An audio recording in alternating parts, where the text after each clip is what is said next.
Water के युवा जो थे वो हमेशा आर्मी में जाने के लिए पसंद करते थे, हमारी जो इंडियन आर्मी में देश की सेवा करने के लिए पसंद करते थे। लेकिन इन्होंने क्या किया कि उसको अग्निवीर कर दिया, जो 4 साल की नौकरी कर दी, और करप्शन इतनी बढ़ा दी कि 4 साल की नौकरी में तो जितने पैसे देके ये भर्ती होते हैं, कई एजेंट बीच में आ जाते हैं, हमें भर्ती करो, ये करो। कह रहे हैं कि कांग्रेस में भी दलितों के साथ बहुजन समाज का पक्षपात होता है। बिल्कुल होता है सर। पक्षपात क्या होता है, हमारा जो एससी डिपार्टमेंट उसमें था, मैं उसमें रहा हूँ वाइस चेयरमैन, जम्मू कश्मीर का वाइस चेयरमैन हूँ। हालांकि हमारा जो चेयरमैन भी था उसको भी कुर्सी से नीचे, स्टेज से नीचे उतार दिया जाता है, उसकी कुर्सी नीचे लगा दी जाती है। ये कहाँ का ये वो है कि हमारे लोगों के साथ वोट बैंक हमारा, टिकटें हमारी, सौदा ये लोग कर देते हैं। जब भी हम किसी के घर जाते हैं, जब पोस्टर लेके अपना जाते हैं, तो जब वो भाई चंद्रशेखर आजाद जी का जब फोटो देखते हैं तो भाई हमें बाजू से पकड़ के अंदर ले जाते हैं। इतना प्यार लोग भाई चंद्रशेखर आजाद जी से करते हैं। इसी पर तरीका है कि हाँ, ये तरीका है कि हम 24 घंटे में से हम 8-10 घंटे जो है वो लोगों में दे रहे हैं, 10 घंटे दे रहे हैं और जनता की आवाज़ सुन रहे हैं और जनता हमें प्यार कर रही है। तो बस यही मैं बताना चाहता हूँ। अभी भी इतना काम ले रहे हैं इस वक्त। देखिए सर, इनमें सर जज्बा है। ये चाहते हैं कि हमारा कोई भाई, ये जैसे चंद्रशेखर आजाद जी है, उस तरह से अगर चंद्रशेखर आजाद कोई जम्मू में भी पैदा हो तो, और ये चाहते हैं किसी न किसी तरह से हम आपको जीत दिलानी है और आपकी जीत के लिए हम आपके साथ दिन रात एक कर देंगे। ये जो मानते हैं इनको जो चाहते हैं कि भाई चंद्रशेखर आजाद जी जम्मू आए, वो हमें कह रहे हैं कि हम आपकी दिलों सपोर्ट कर रहे हैं, हमारे लिए जो काम है, जो सेवा है, वो आप बताइए। कुछ समय पहले आज़ाद समाज पार्टी जम्मू कश्मीर में दस्तक देती है और किसी ने नहीं सोचा था कि आज़ाद समाज पार्टी दस्तक देते ही इलेक्शन लड़ेगी। आज़ाद समाज पार्टी का ग्राफ इतनी जल्दी और इतनी तेज़ी से बढ़ा है कि वो इलेक्शन लड़ने की ओर जा रहे हैं। इस वक्त हम रामगढ़ विधानसभा में हैं और यहाँ पर जो कैंडिडेट हैं आज़ाद समाज पार्टी के सुरेंद्र अत्री हमारे साथ हैं। बहुत बहुत स्वागत है सर हमारे प्रोग्राम में। जय भीम सर। जय भीम। अत्री साहब, क्या एजेंडा है? आज़ाद समाज पार्टी के बारे में सब जानते हैं कि बहुजनों की लड़ाई ये पार्टी लड़ रही है। अब जम्मू कश्मीर में दस्तक दी है और आप कैंडिडेट हैं इस पार्टी के, रामगढ़ विधानसभा से इलेक्शन लड़ रहे हैं। रणनीति क्या है इलेक्शन की? देखिए सर, सबसे पहले सभी साथियों को मेरा जय भीम, जय भारत, जय संविधान। और मैं आपको बता दूं कि आज़ाद समाज पार्टी सर हमारे जम्मू में आए हुए थोड़ा ही समय हुआ है, लेकिन हमें जितना समय चाहिए था अपनी जनता के बीच में जाने के लिए, उतना समय हमें इलेक्शन कमीशन कह सकते हैं, हम भारतीय जनता पार्टी कह सकते हैं कि इन्होंने हमें नहीं दिया, क्योंकि ये नहीं चाहते कि ये हमारी पार्टी के सिवा किसी और की जीत हो। ये चाहते हैं कि हमें तो वोट मिलेगा मोदी के नाम पे, तो हमें, हमारी नई पार्टी है, हमें लोगों के बीच जाना पड़ेगा, लोगों की समस्याएं सुननी पड़ेगी, लोगों का क्या हाल चाल है। खासकर हमारी जो कॉन्स्टिट्यूंसी है, ये बॉर्डर कॉन्स्टिट्यूंसी है, ये बॉर्डर के लोग जो हैं इनको बहुत सारी परेशानी है। सबसे बड़ी इनकी परेशानी, जहाँ जहाँ हम गए हैं, हम बॉर्डर की 0 लाइन पे हमने दौरा किया, जहाँ जहाँ हम गए हैं, तो हमें सबसे बड़ी परेशानी जो जनता ने हमें बताई है कि हमारा जो बॉर्डर एरिया है, बॉर्डर पे एक तो गोलाबारी जब भी होती है तो सबसे पहले टारगेट हम ही को किया जाता है। पीछे लास्ट टाइम जब भारतीय जनता पार्टी ने हमसे वोट लिए थे, तो भारतीय जनता पार्टी ने ये कहकर हमसे वोट लिए थे कि आप हमें वोट दो, हम तुम्हें 5 मरले का जो प्लाट है वो हम देंगे। लेकिन कहीं ना कहीं भारतीय जनता पार्टी ने बॉर्डर के लोगों को ठगा है और बॉर्डर के लोगों की समस्या जो है वो कहीं ना कहीं अनदेखी की है। और इन्होंने जितने भी वादे बॉर्डर के लोगों के लिए किए थे वो सारे के सारे झूठे साबित हुए। 2 करोड़ रोजगार देने का वादा जो युवाओं को किया था, उल्टा इन्होंने क्या किया कि अग्निवीर योजना ला दी। जो अग्निवीर योजना है वो बॉर्डर के हमारे जो युवा थे वो सुबह शाम दौड़ लगाते थे। एक उम्मीद थी कि बॉर्डर के युवा जो थे वो हमेशा आर्मी में जाने के लिए पसंद करते थे, हमारी जो इंडियन आर्मी में देश की सेवा करने के लिए पसंद करते थे। लेकिन इन्होंने क्या किया कि उसको अग्निवीर कर दिया, जो 4 साल की नौकरी कर दी, और करप्शन इतनी बढ़ा दी कि 4 साल की नौकरी में तो जितने पैसे देके ये भर्ती होते हैं, कई एजेंट बीच में आ जाते हैं, हमें भर्ती करो, ये करो। तो जितने लोग पैसे मांगते हैं भर्ती होने के लिए, ये तो मुझे लगता है कि 4 साल में वो भी नहीं पैसा पूरा कर पाएंगे, और फिर 4 साल के बाद आके घर में आके क्या करेंगे। ये तो खाली वो बंदूक जो होती है वो चलाना सिखाते हैं। 4 साल की जो नौकरी है उसमें बंदूक चलाना ही सिखाते हैं हमारे युवाओं को। बाद में आके क्या करेंगे? 4 साल के बाद आके जहाँ पे नशा करेंगे, जब बेरोजगार हो जाएंगे, जब पैसे नहीं, पेंशन इनकी नहीं है, इनकी हॉस्पिटलिटी जो CSD की जो फैसिलिटी मिलती थी वो इनको नहीं मिलती है, तो आके ये क्या करेंगे? जब पैसे नहीं होंगे, युवा के पास जब पैसा नहीं होगा तो वो क्या करेगा? वो गलत कामों की ओर ही जाएगा ना। ये एक मुद्दा है आपका और बहुत बड़ा मुद्दा है ये। हाँ। लेकिन एक सवाल ये है कि आपका एक लंबा समय कांग्रेस में रहा है। हाँ। और कांग्रेस को अचानक से छोड़ दिया आपने और आज़ाद समाज पार्टी का दामन थाम लिया और रामगढ़ से इलेक्शन लड़ रहे हैं। हो सकता था कि कांग्रेस की टिकट आपको मिल जाती, उनका वोट बैंक है, ये नई पार्टी है, अब काम करना पड़ेगा। ऐसा नहीं है कि चंद्रशेखर आज़ाद के चेहरे को लोग नहीं पहचानते हैं, उनके चेहरे को लोग जानते हैं, लेकिन ये फैसला ठीक था आपका? देखिए सर, कांग्रेस की बात रही जहाँ तक, वहाँ हम इसलिए गए थे कि यहाँ हमने एक सोचा था कि ऐसे सुना था कि कांग्रेस एक सेकुलर पार्टी है जो सभी धर्मों को एक साथ लेके जाती है। लेकिन जब हम उसमें गए तो हमने देखा कि बहुत सारी वहाँ पे परेशानियां हैं। वहाँ से बहुत सारे ग्रुप बनाए हुए हैं इन लोगों ने, जो बड़े बड़े नेता हैं हमारे जम्मू के, इन्होंने अपने अपने झंडे, कांग्रेस के अंदर अपने अपना झंडा बनाया हुआ है। ये अपने अपने ग्रुपबाजी बनाई हुई है। ये किसी को भी नए बंदे को ज्वाइन कराते हैं, उनको लालच देते हैं हम आपको टिकट देंगे। तो ये जो अमीरों की पार्टी हम कह सकते हैं इसको, दलितों की पार्टी नहीं, ये अमीरों की पार्टी हम कह सकते हैं। मतलब आप ये कह रहे हैं कि कांग्रेस में भी दलितों के साथ, बहुजन समाज के साथ पक्षपात होता है? बिल्कुल होता है सर। पक्षपात क्या होता है? हमारा जो SC डिपार्टमेंट उसमें था, मैं उसमें रहा हूँ वाइस चेयरमैन, जम्मू कश्मीर का वाइस चेयरमैन हूँ। हालांकि हमारा जो चेयरमैन भी था उसको भी कुर्सी से नीचे, स्टेज से नीचे उतार दिया जाता है, उसकी कुर्सी नीचे लगा दी जाती है। ये कहाँ का ये वो है कि हमारे लोगों के साथ वोट बैंक हमारा, टिकटें हमारी, सौदा ये लोग कर देते हैं। तो इसलिए हमने ये सब देखते हुए जब हमारे पास एक ऑप्शन आया कि भाई चंद्रशेखर आज़ाद का, जब हमारे पास जम्मू कश्मीर में ऑप्शन आया तो हमने देरी नहीं की। हमने ये चीज़ नहीं सोची कि हम जीतेंगे, हमने ये सोच के आए हैं कि हम भाई चंद्रशेखर आज़ाद जी के साथ हमकी आइडियोलॉजी जो है वो संविधान के तहत चलते हैं, जो संविधान में जितने भी कायदे कानून होते हैं उसके अगेंस्ट नहीं जाते हैं। जो भी हमारी लड़ाई है वो संविधान में रह के लड़ते हैं। तो हमें उनकी आइडियोलॉजी जो है वो पसंद आई है, तो इसलिए हमने तुरंत फैसला कर दिया कि अब हमें कांग्रेस में रहना नहीं है, अब हमने अपनी आज़ाद समाज पार्टी ज्वाइन करनी चाहिए जल्दी से जल्दी। और मैं अपने नौजवानों से भी कहूँगा, जो हमारे नौजवान जो लीडर बनना चाहते हैं, जो अपने आप को नेता कहते हैं, वो देखो मत, अभी देखने का टाइम नहीं है।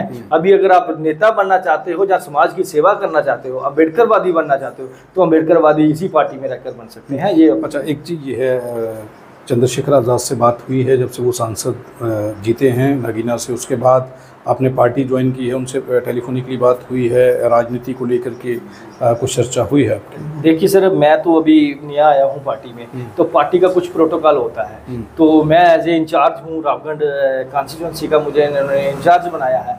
तो मेरी तो टेलीफोन से बात नहीं हुई है, लेकिन हमारे जो स्टेट प्रेसिडेंट हैं, रजत जी हैं, हमारे जो वो जसारत जी है, अजीत राम अत्री जी है, इनकी कंटिन्यूसली रोजाना बात होती है। और ये हम बहुत ही जल्दी एक core committee, national core committee जो है वो हमारे जम्मू में विद इन वीक किसी वीक आ रही है, तो वो देख के जाएगी कि आज़ाद समाज पार्टी भाई चंद्रशेखर आज़ाद जब आएंगे तो उनका रैली जो होगी वो कहाँ होगी, वो खासकर यही देखने के लिए आ रहे हैं। और कितने लोग इकट्ठा होंगे, कितने नहीं होंगे। और जहाँ के लोग हमें बोल रहे हैं कि आप चंद्रशेखर आज़ाद जी को बुलाइए, क्योंकि लोग उनसे मिलना चाहते हैं, लोग उनसे दिलों प्रेम करते हैं। जब भी हम किसी के घर जाते हैं, जब पोस्टर लेके अपना जाते हैं, तो जब वो भाई चंद्रशेखर आज़ाद जी का जब फोटो देखते हैं तो भाई हमें बाजू से पकड़ के अंदर ले जाते हैं। इतना प्यार लोग भाई चंद्रशेखर आज़ाद जी से करते हैं। मैं इसी पर आ रहा था, क्योंकि अब आप इलेक्शन लड़ रहे हैं तो लोगों के घरों में, यही सवाल था कि लोगों के घरों में जब आप जा रहे हैं, लोगों से मिल रहे हैं, तो जब चंद्रशेखर आज़ाद का फ़ोटो आपके हाथ में होता है, आज़ाद समाज पार्टी का फ़ोटो आपके हाथ में होता है, या फिर जो पार्टी का झंडा है, इसे लोग पहचानते हैं, लोगों का रिस्पांस क्या रह रहा है? देखिए सर, मैं कहूँगा कि जो तो हमारा झूठ है, जो 18 से लेके 40, 45, 50 के बीच में है, वो तो सोशल मीडिया चलाता है। जो सोशल मीडिया चलाता है वो भाई चंद्रशेखर आज़ाद जी को देखता है, सुनता है, वो उनकी आइडियोलॉजी को भी मानता है, उनसे दिलो प्रेम भी करता है, और वो चाहता है कि भाई चंद्रशेखर आज़ाद जी जहाँ जम्मू आए और हम उनकी बात सुनने के लिए आएंगे और हम दिलों आपके साथ हैं। हाँ, वो ये चाहता है। तो जो हमारे पुराने बुजुर्ग हैं, जो बीएसपी से खफा चल रहे हैं, जो भी हमारी बहुजन समाज पार्टी थी, उनसे बहुत देर खफा चल रहा है, क्योंकि जहाँ पे ग्राउंड जो था वो बिल्कुल जीरो हो गया था। हमारा जहाँ पे कोई नुमाइंदा नहीं था बीएसपी का, ना ही बीएसपी के जो जहाँ पे स्टेट लेवल के कार्यकर्ता थे, ना उन्होंने कहीं ग्राउंड में जाकर काम किया। बस वो अपने ऑफिस से ही, मैं ये कह सकता हूँ कि वहाँ से प्रेस कॉन्फ्रेंस करके अपना कर देते थे। ग्राउंड पे उन्होंने बिल्कुल काम नहीं किया। अगर ग्राउंड पे काम करते तो आज ये बीएसपी की ये हालत नहीं होती। तो हम जाके हम घर घर जा रहे हैं, हर आम लोगों से मिल रहे हैं, हम कार्यकर्ताओं से मिल रहे हैं और उनकी समस्या भी सुन रहे हैं। जहाँ तक हम बॉर्डर की समस्या जो है वो कहीं पानी नहीं आ रहा। बॉर्डर की सबसे ज़्यादा समस्या है बिजली की। अभी जैसे जहाँ पे दान वगैरह मुंजी वगैरह लग रही है, तो यहाँ पे सबसे ज़्यादा बिजली की समस्या है। जो मोटरें वगैरह लगा रखी हैं तो उसकी ज़्यादा समस्या है। तो हमने लोगों को पूरा आश्वासन दिया है कि अगर हमारी जीत होती है इस विधानसभा से, तो हम पूरी कोशिश करेंगे। आपको पूरा आश्वासन दिलाते हैं कि हम दिलों से प्यार करेंगे और मतलब ग्राउंड जीरो पे जाके पूरा काम करेंगे, लोगों के लिए हाँ। आवाज़ उठाएंगे और काम करेंगे। कितनी टीम है जो काम कर रही है और टाइम क्या रहता है, कब उठते हैं, किस तरीके से लोगों से मिल रहे हैं, वो टीम काम कैसे कर रही है? आप तरीका है कि हम 24 घंटे में से हम 8-10 घंटे जो है वो लोगों में दे रहे हैं। 10 घंटे दे रहे हैं और जनता की आवाज़ सुन रहे हैं और जनता हमें प्यार कर रही है। तो बस यही मैं बताना चाहता हूँ। अभी भी थोड़ी देर के बाद आपकी एक मीटिंग और है, आपने ये बताया थोड़ी देर पहले। आपके साथ जो लोग हैं, इन लोगों को मैं पहले कई बार मिल चुका हूँ। इनकी आवाज़ें बैठ गई हैं, इनके शरीर जो है वो हिले डुले से नज़र आ रहे हैं। कितना काम ले रहे हैं इस वक्त? देखिए सर, इनमें सर जज्बा है।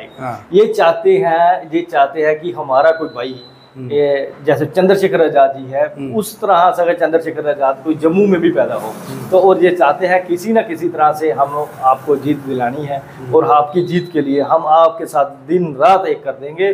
जो भी हमसे जितनी मेहनत होगी हम करेंगे और जनता का भी भरपूर समर्थन हमें मिल रहा है। जनता का समर्थन तो मिल रहा है। अब टीम का ख्याल कैसे रखते हैं? देखिए, बड़े सारे खर्चे रहते हैं। अब आज़ाद समाज पार्टी है तो फंडिंग का इशू रहता होगा। अभी पैसा बाकी राजनीतिक पार्टियों के मुकाबले तो अभी नहीं है इतना सिस्टम। तो खाने पीने का बंदोबस्त, इन लोगों के चलने के लिए गाड़ियाँ चलती हैं, ये सब बंदोबस्त कैसे होता है? देखिए सर, आज़ाद समाज पार्टी जो है वो एक गरीबों की पार्टी है। इसको मान के चलते हैं कि ये गरीबों की पार्टी है। जैसे हम चलते हैं तो हमारे भाई चंद्रशेखर आज़ाद जी से इतने लोग प्रेम करते हैं कि हमें खुद कॉल करते हैं, खुद कॉल करके भी ये बोलते हैं कि आज आपकी मीटिंग कहाँ पे है, आज आपका लंच हमारी तरफ से है। अच्छा। हाँ, तो उसके साथ साथ हम ये भी बताते हैं कि आज की गाड़ी का खर्चा हम आपको दे रहे हैं। अच्छा, तो ऐसे लोग भी हैं सर। हाँ, ऐसे लोग भी हैं जो हमें दिलों प्रेम कर रहे हैं और पैसे भी दे रहे हैं। पैसे देने का मतलब ये हमारा जो खर्चा है वो एक दिन का जैसे उठा रहे हैं, पब्लिक उठा रही है। और जहाँ हम जाते हैं वहाँ मीटिंग का अरेंज भी वो खुद ही कर देते हैं। अच्छा, तो हमें सिर्फ जाना है, हमें सिर्फ अपनी बात, कुर्सियाँ, खाना, गाड़ी का खर्चा ये पब्लिक उठा रही है। जो चंद्रशेखर भाई जी के जो मानते हैं इनको जो चाहते हैं कि भाई चंद्रशेखर आज़ाद जी जम्मू आए, वो हमें कह रहे हैं कि हम आपकी दिलों सपोर्ट कर रहे हैं। हमारे लिए जो काम है, जो सेवा है, वो आप बताइए। तो अच्छा, मुझे एक चीज़ और पूछनी है। सबसे ज़्यादा पूछा जाने वाला सवाल इस वक्त क्या है? जब आप पब्लिक में जा रहे हैं तो सबसे ज़्यादा क्या पूछ रहे हैं आप लोगों से? पब्लिक आपसे क्या पूछ रही है? पब्लिक हमसे ये पूछ रही है कि आप अब इलेक्शन का दौर आ गया है तो अभी बहुत सारे नेता आएंगे। तो हम तो ये कहते हैं कि हम तो पहली बार आ रहे हैं, तो हमने कभी पहले इलेक्शन नहीं लड़ी। जो पहले 2-3 बार जहाँ के एमएलए रहे हैं, आप उनसे ये बात पूछ सकते हो। तो बाकी रही बात हमारी, तो अगर हम जीते चाहे हारे, लेकिन आपका काम जो भी होगा, हमारी तरफ से जो भी होगा, हम आपके साथ दिन रात खड़े हैं। जो जितनी हेल्प हमारी आपसे होगी हम करेंगे। ये पब्लिक को आपने आश्वासन दिया। हाँ। तो अगर जीत जाते हैं फिर काम कैसे करेंगे? काम ऐसे करेंगे जैसे हम 10 घंटे काम कर रहे हैं, सेम इसी तरह हम काम करते रहेंगे, पब्लिक के बीच ही रहेंगे। जिस तरह हम जीते हैं, हारे हैं, जैसे आज हम घर घर जा रहे हैं, वैसे ही जीतने के बाद हम घर घर जाएंगे। जैसे हम आज अगर हमें 4 आदमी हमें सड़क के किनारे हम जा रहे होते हैं, हमें मिलते हैं, तो हम रोक के गाड़ी उनका हालचाल पूछते हैं, उनकी समस्या पूछते हैं और उनको अपनी पार्टी के बारे में बताते हैं। और ठीक इसी तरह अगर हमारी जीत होती है, हम वैसे ही करेंगे। ये आरक्षित सीट है, रिजर्व सीट है और बहुजन वोट की जो है वो गिनती बहुत ज़्यादा है यहाँ पर। तो बहुजनों के मुद्दे भी हैं। सबसे बड़ा मुद्दा क्या है बहुजनों का इस इलाके में? देखो, बहुजने का मुद्दा, सबसे बड़ा मुद्दा जो बहुजने की आवाज़ है, अभी जो भारतीय जनता पार्टी ने एक फैसला अभी पीछे दिया है कि जो लाटी ज़मीन थी, इन्होंने वेस्ट पाकिस्तानी फौजियों को मालिकाना हक उसका दे दिया है। लेकिन जो हमारे SC ST OBC और सिख मराठी और जाट कम्युनिटी, इनमें से जो इधर के बशिंदे हैं, जो इधर के रहने वाले हैं, 47 के, 71 के, 65 के, जो इधर परमानेंट इधर के रहने वाले हैं, उनको इन्होंने मालिकाना हक नहीं दिया है। तो हम LG सरकार को आपके वीडियो के माध्यम से ये कह रहे हैं कि LG जी, LG साहब, अगर आपने इनको दिया है तो इनको भी बेचारों को दे दीजिए। ये भी हमारे जम्मू कश्मीर के बशिंदे हैं, ये भी इधर ही रहते हैं, ये बॉर्डर पे रहते हैं, दिन रात गोलियों के शिकार होते हैं। अगर बॉर्डर पे गोली चलती है, सबसे पहले इनके घर पे आती है। तो आपने तो बड़े बड़े वादे किए थे कि 5 मरले का प्लाट देंगे। तो मैं जनता को भी जहां जाता हूं वहां पूछता हूं कि आपको 5 मरले का प्लाट मिला है, तो जनता वही कहती है कि 5 मरले का प्लाट तो नहीं दिया, लेकिन हम कौन से वोट देंगे इस बार इनको। जी, बहुत बहुत धन्यवाद सुरेंद्र अत्री जी हमारे साथ बात करने के लिए। तो ये उम्मीदवार हैं आज़ाद समाज पार्टी के रामगढ़ से सुरेंद्र अत्री। अब सवाल ये है कि सुरेंद्र अत्री जो कह रहे हैं, इन चीज़ों को ज़रा गौर से सुनना होगा। और एक चीज़ मैं देख रहा हूँ कि इनका ये कहना है कि चंद्रशेखर आज़ाद की सोच देश के कॉन्स्टिट्यूशन को बचा करके रखना और बहुजनों की लड़ाई को इसी तरीके से लड़ना, ये हमारा एक मकसद है। और इस मकसद को लेकर के आज़ाद समाज पार्टी जम्मू कश्मीर में आए और सुरेंद्र अत्री उनके इस मिशन को आगे बढ़ाने का प्रयास कर रहे हैं। आप देखते रहें RTI इंडिया न्यूज़, लोकतंत्र का पहरेदार, ताकि हम पहुंचा सकें आप तक वो खबरें जो नहीं पहुंच रही हैं या फिर जो नहीं पहुंचाई जा रही हैं। धन्यवाद। हम किसी भी प्रकार का कोई विज्ञापन नहीं लेते हैं, हम आज़ाद पत्रकारिता करते हैं। अगर आप चाहते हैं कि आज़ाद पत्रकारिता जिंदा रहे तो RTI इंडिया न्यूज़ का आर्थिक सहयोग करें।